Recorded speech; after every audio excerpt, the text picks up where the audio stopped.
क्योंकि मैंने बोला कि किस तरह से सिंदूर खेला का महत्व है, कैसे इसकी शुरुआत हुई, ये तमाम जानकारियां तो हमें वही दे सकता है जो बंगाली समुदाय से या समाज से संबंध रखता हो। ऐसी ही एक सदस्य जो मीडिया कर्मी है हमारे साथ इस वक्त फोन लाइन पर जुड़ चुकी हैं।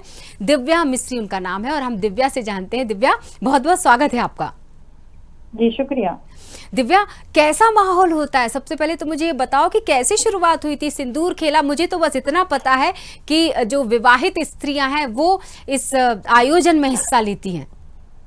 जी बिल्कुल, आपने सही कहा। विवाहित महिला ही है जो इसमें शामिल होती है और ये तो प्रथा है और बहुत टाइम से चल रही है। हमारे दादियों से हमने सुना है, दादियों की मम्मियों से सुना है कि उस टाइम से ये प्रथा चल रही है। और सबसे मेन चीज सिंदूर खेला का मतलब ये होता है कि माता रानी आज चली जाती है तो उन्हें खुशी खुशी विदा करने के लिए सिंदूर खेला जाता है।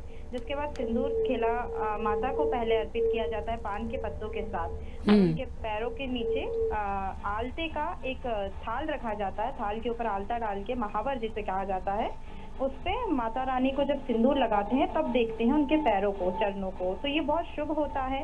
और जहाँ जहाँ बंगाली समाज के द्वारा मूर्ति स्थापित की जाती है, जहाँ जहाँ बैठाई जाती है, वहाँ हर दशमी, जिस दिन विजयदशमी होती है, उस टाइम पर सिंदूर खेला का एक खेल, एक आयोजन किया जाता है जिसमें प्रत्येक महिला जो सुहागिन होती है वो एक दूसरे को सिंदूर लगा के खुशियां बांटती है एक दूसरे को।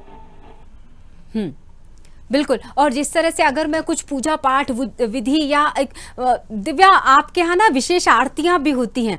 मुझे तो सिर्फ वो एकला चलो वाला भजन ही याद है। अगर आप इस मौके पर कोई खूबसूरत सी पंक्ति या कोई खूबसूरत सी गीत की पहली लाइन अगर जो आपके इस आयोजन में इस रस्म अदायगी के वक्त गुनगुनाई जाती हो। हाँ बिल्कुल बिल्कुल, गाई जाती है। जैसे माता दुर्गा को उस टाइम पे सिंदूर लगाते हैं और ढाक बजता है। हाँ। बंगालियों में ढाक बजता है जो बहुत ज्यादा फेमस होता है। तब महिलाएं गीत, जो बंगाली गीत है, जैसे ढाक बजा, काशुर बजा, उलू दे यार शाख बजा, ये एक पंक्ति होती है एक गाने की। ये ज्यादातर जहाँ जहाँ पर ये आयोजन होता है वहाँ पर ज्यादातर इसी गाने का प्रयोग होता है। ढाक बजा, काशुर बजा, उलू दिया, शाख बजा, एलो एलो एलो दुर्गा माँ। तो ये गाना है जो सभी के द्वारा गाया जाता है और साथ ही ढाक के साथ ही माता रानी को सिंदूर लगाया जाता है।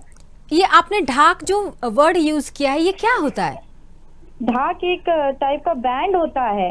हाँ। जो सिर्फ एक ही होता है जिसको दो छड़ी से बजाते हैं। वो अच्छा। अलग ही बीट के साथ ही। और जो आरती का जिक्र आपने किया था अभी, हाँ। धूलसी आरती बोलते हैं जिसे, हाँ।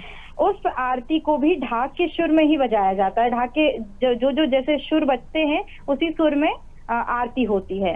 हाँ बिल्कुल। और अब अगर मैं ये बात करूं कि जो बदलते, मतलब मैंने ऐसा सुना है कि जैसे जैसे हम नए दौर में प्रवेश कर गए हैं, जैसे जैसे समय बदल रहा है, रीतियां बदल रही, रिवाज बदल रहे हैं, तो अब इसमें शायद अविवाहित जो युवतियां हैं या महिलाएं हैं वो भी शामिल हो जाती हैं।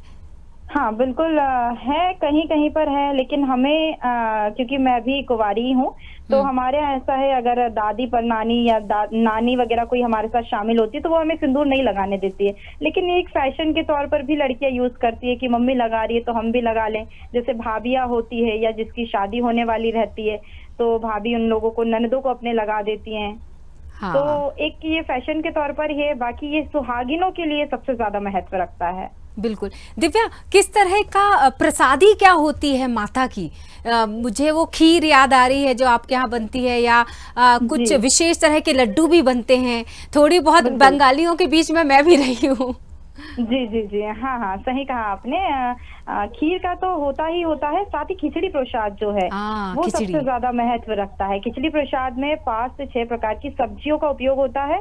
उसके बाद खिचड़ी प्रसाद ही हमारे यहाँ भंडारे में भी बटती है, जो कि सप्तमी, अष्टमी और नवमी और दसवीं, ये 4 दिन तक खिचड़ी प्रसाद का सभी को भोग लगता है, सभी को प्रसाद वितरण होता है।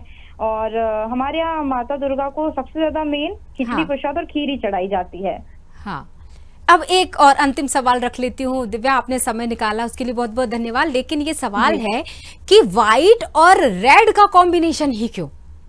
हाँ बिल्कुल सही कहा आपने। व्हाइट और रेड का कॉम्बिनेशन इसलिए होता है क्योंकि आपने देखा होगा हमारे यहाँ जब शादी होती है तो मायके से और ससुराल से व्हाइट और रेड कलर के कंगन हाथ में पहने जाते हैं। विशेष तौर पर आपके यहाँ उसे कंगन कहते हैं, लेकिन हमारे यहाँ शाखा पोला बोला जाता है। शाखा, हाँ। जी, शाखा पोला जो कि शंख से बनता है या तो फिर हाथी के दांत से बनता है। ठीक है। वो व्हाइट और रेड कलर की होती है, इसलिए हमारे यहाँ विशेष तौर पर शादियों में भी व्हाइट और रेड कलर की साड़ियाँ पहनते हैं, पूजा पाठ में भी रेड और व्हाइट का साड़ी पहनते हैं। तो ये बहुत पहले से ही प्रथा चली है व्हाइट और रेड की। शाखा पोला व्हाइट रेड है, इसीलिए व्हाइट रेड साड़ी भी पहनकर माता की पूजा करते हैं।